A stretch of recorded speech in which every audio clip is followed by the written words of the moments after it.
Okay, I'm Ike Macasa of Summer Sunday Star and Summer Star Media. I am Ikal Bayugnon and I was born here.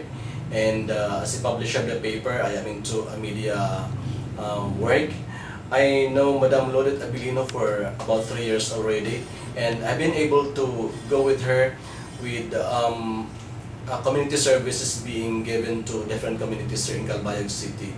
I know Madam Lodet Abilino have given so much for the alleviation of the poverty life of our people here, and I think together with the Building Futures Together, she had contributed so much for the betterment of some of our communities.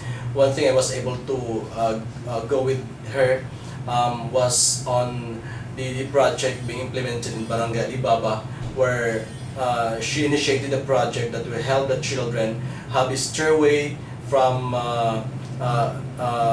the upper portion of the barangay going down to the elementary school.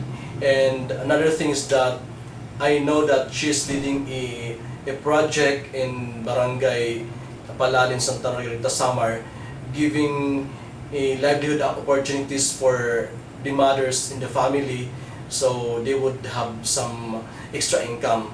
Now she's giving trainings to the mothers to at least get a skill in sewing, and after that they can go to their own houses and receive some job orders for sewing. So I think what she's doing in Samar and in Calbayog City are things that really are helping much to our people here in Calbayog City and the whole Samar Island.